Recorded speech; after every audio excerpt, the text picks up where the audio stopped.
Hey everyone, welcome in to another daily editorial here on the KE Report. I'm chatting with Jordan Roy-Byrne, founder and editor of The Daily Gold.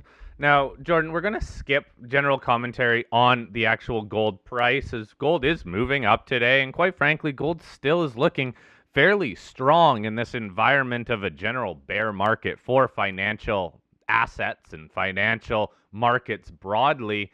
Fact of the matter is, though, whenever you are in an environment like this, it's hard to hope or expect any one sector to truly just buck the trend and move drastically higher. That being said, though, again, gold trading in the, let's say, high 1800s, that is a historically good price for gold.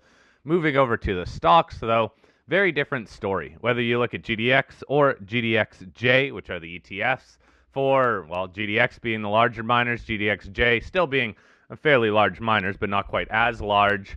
We've seen a bit of a rebound here in both of these ETFs, and one of the noteworthy things that you mentioned to me off mic was that these ETFs have filled some downside gaps that were put in throughout the month of May when a lot of these stocks were, in a way, melting down.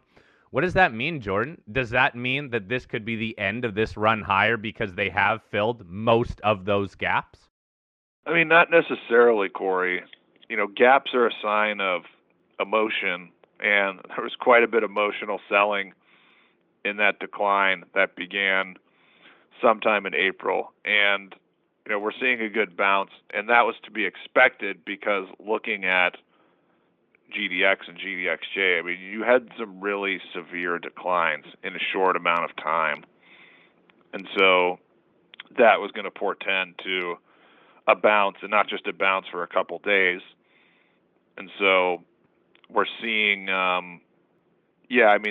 think there were three main gaps, and I think GDX today has gotten into the middle of those gaps, whereas GDXJ has actually filled its middle gap. So GDXJ, I think, has been outperforming during this bounce. But they could be coming up on more significant resistance. I mean, even GDX, it's still quite a ways from the 50-day moving average. It's trading at 33, 32 now, and the 50-day is at another $2 above where it is right now. And for GDXJ, the same could be said for its 50-day. It's nearly $2 above where it is now. So those are potential targets if there's more buying that comes in. But gold has really stiff resistance around 1880 to 1900, and of course it's trading around 1870 today. So I think we could see a little bit more strength, but I don't see gold going above 1900 on this bounce.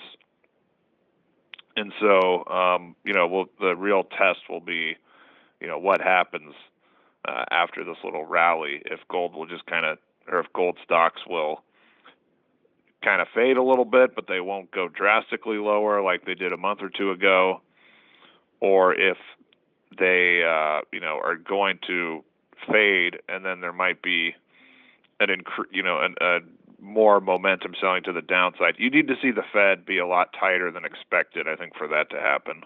Well, Fed expectations right now still being 50 basis point hikes, but those are getting priced into the market pretty quickly.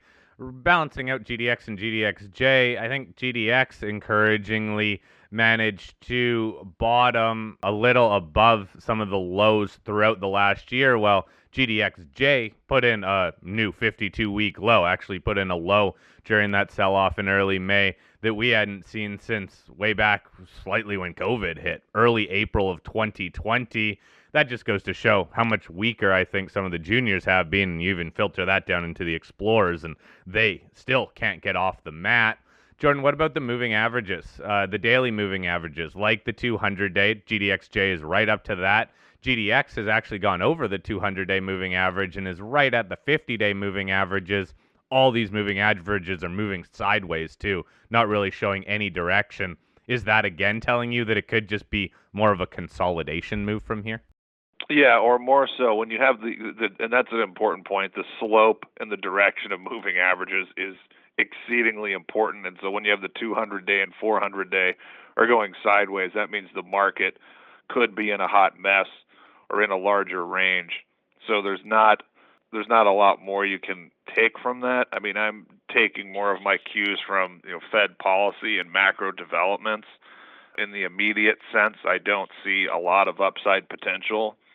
Also, in the immediate sense, I don't see a lot of downside potential, again, unless the Fed becomes a lot tighter than expected. And, I know we'll talk about individual stocks later, but even, this past weekend, just looking at a lot of the ones in my universe, I mean, they're trading at some really, really good values. So who knows? Maybe we could see downside in terms of time more so than price after this rebound.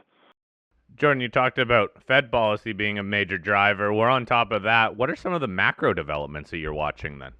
Yeah, I would just say bond yields in the market, how the market is pricing in Fed expectations. If we go back to last week, we started to hear a couple of Fed mouthpieces talk about, well, maybe the Fed could pause in September. I know Mohamed El-Erian was talking about it could be like a stop and go, where they pause in September, and maybe a couple months after that they could do another hike if the economy's okay. So up until this week, the market was starting to price in a softer Fed with respect to the end of this cycle. So with respect to where the Fed funds rate could be 12 months from now or at the end of this year. So that's where we were last week. However, we've gotten a rebound in the stock market, so stocks have gained some traction. And, predictably, that is allowing the Fed to at least say or indicate they might be tighter than expected. So it's kind of like a seesaw. The market was really selling off until we got this good rebound, and Fed mouthpieces, and they're talking about, oh, maybe we could pause, and now we got this rebound.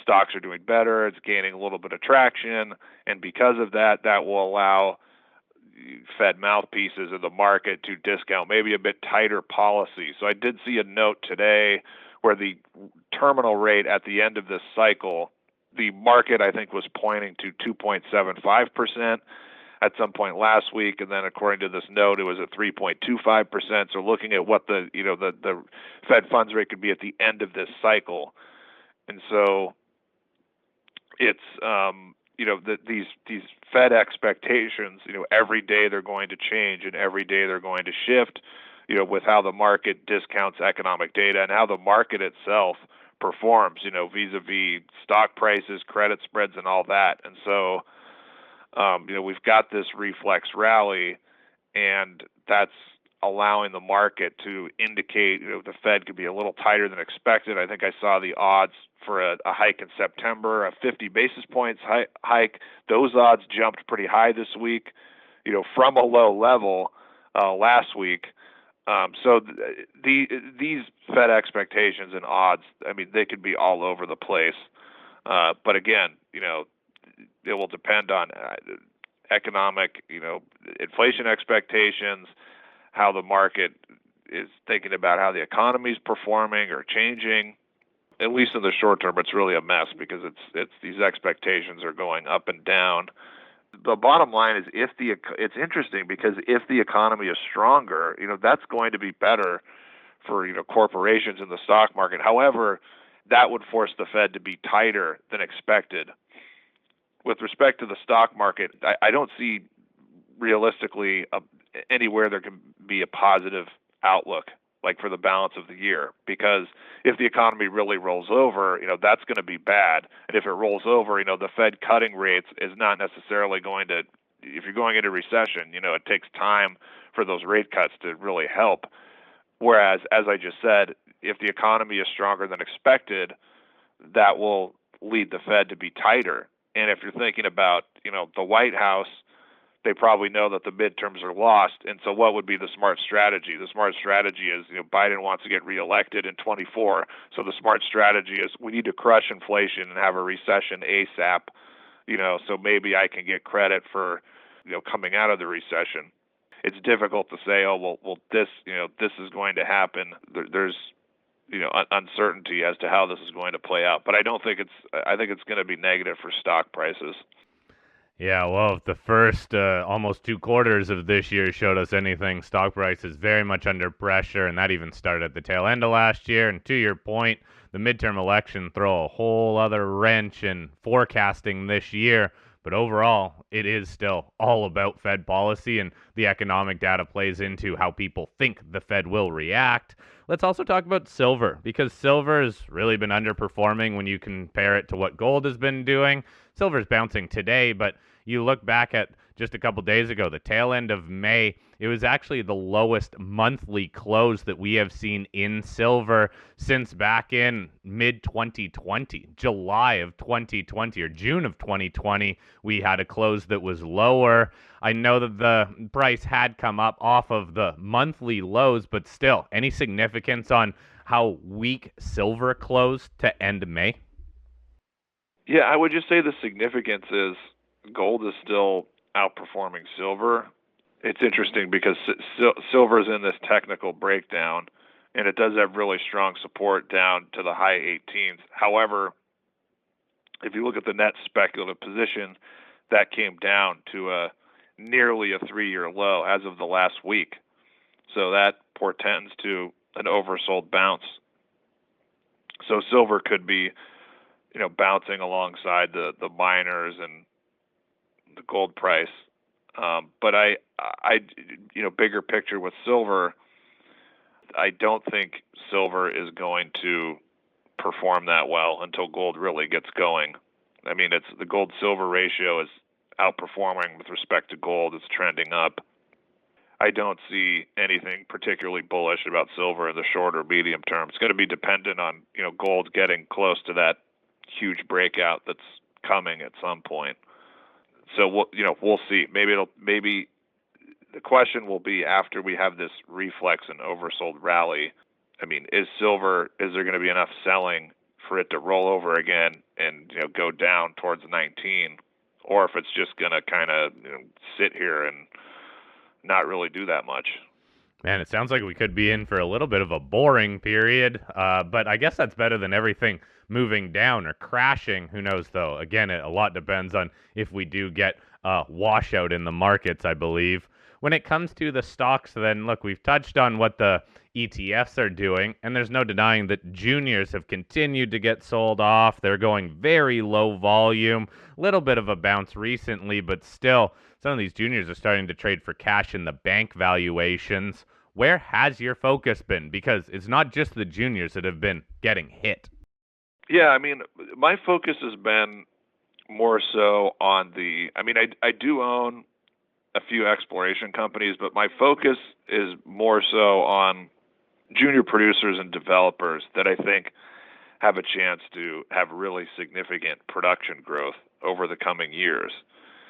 When you look at those types of companies, just the outcomes over the next couple years are more predictable with regard to their business. Yeah, costs may go up here and there, but I mean, if they're funded and if with a management team that has a track record of success, I mean, it's the outcome there is going to be more predictable with how the business is going to go. And look, if they have huge production growth and gold makes a big breakout, they can make huge moves. And so I think a lot of these stocks, Corey, what's interesting is they've sold off so significantly that you don't have to make huge returns. You don't have to gamble on like penny juniors or drill holes per se. There's a lot of stocks that are companies that have a really quality asset that's somewhat advanced, or they have a project that they can put into production that's already funded. They have a path to increasing their production over the next 2 or 3 years. I mean, these types of situations are trading at really, really good valuations now, where the potential upside is that much more because they've come down in price 20-30% or so. So my focus is more so on those companies where I think the outcomes over the next couple of years are more predictable versus exploration companies. Yes, I mean, everybody wants to find what's going to be the next Great Bear, the next Silver Crest, but I just think those are, for the most part, those are going to struggle until we see gold, trading above 2100. And so I think here and now, I just think the value and the upside potential, the quality of the company, when you put all that together, I think on the developer and junior producer side, they stand out significantly over everything else. Yeah, especially in this environment where financings are hard to come by too. It's nice to have some cash flow component to it. And look, these companies are doing pretty well. So as long as the producers don't have any major production issues and the metals prices stay relatively elevated, well, they should do just fine. But yeah, I know it's been tough watching a lot of these other stocks go down. And the outlook for the juniors, the exploration companies, still is pretty tough out there. Jordan, thank you, as always, for your time, buddy. We'll chat again next week. Hope you have a great rest of your week, and thanks for making time today.